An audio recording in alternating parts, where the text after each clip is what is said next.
Maharashtra home guard संघटनेच्या वर्धापन दिनानिमित्त नगर शहरातील पोलीस मुख्यालय या ठिकाणी विविध सामाजिक उपक्रम राबवण्यात आले।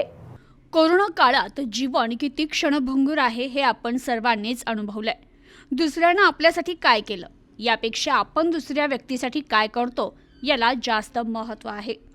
प्रत्येकानं निष्काम कर्म करण्याची सवय लावल्यास मोठे आत्मिक समाधान मिळेल, असं प्रतिपादन अप्पर पोलीस अधीक्षक प्रशांत खैरे यांनी केले।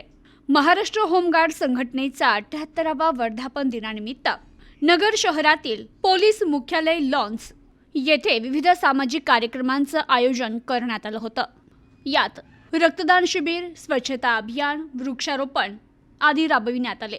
कार्यक्रमाच्या अध्यक्षस्थानी अप्पर पोलीस अधीक्षक प्रशांत खैरे हे होते, तर यावेळी राखीव पोलीस निरीक्षक उमेश परदेशी, प्रशासकीय अधिकारी जी.पी. सोनवणे, प्रभारी तालुका समादेशक अधिकारी बी.आर. हरवणे, भिवा चौधरी, केंद्र नायक संजय शिवदे, भारत आत्रे, गायकवाड, अण्णा पारदे, संतोष शिंदे, दिलीप भोसले आदी उपस्थित होते।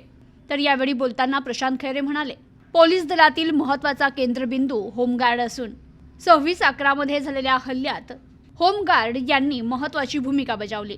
होमगार्ड संघटनेचं कार्य कौतुकास्पद असून आपणही आपलं आरोग्य, आहार यासाठी नेहमीच जागृत राहून व्यसनापासून दूर राहिलं पाहिजे। आपल्या प्रगतीसाठी दररोज सकारात्मक दृष्टिकोन ठेवा। रक्तदान शिबिराच्या माध्यमातून गरजू रुग्णांना मोठी मदत मिळेल। तर जनकल्याण रक्तपेढीच्या माध्यमातून 25 होमगार्ड तसेच महिला होमगार्ड यांनी रक्तदान केलं। कार्यक्रम यशस्वी करण्यासाठी अण्णा पारधे, दिलीप भोसले, संतोष शिंदे यांनी परिश्रम घेतले। तर यावेळी प्रास्ताविक आणि आभार प्रदर्शन बी.आर. हरवणे यांनी केलं। Bureau report, news today 24।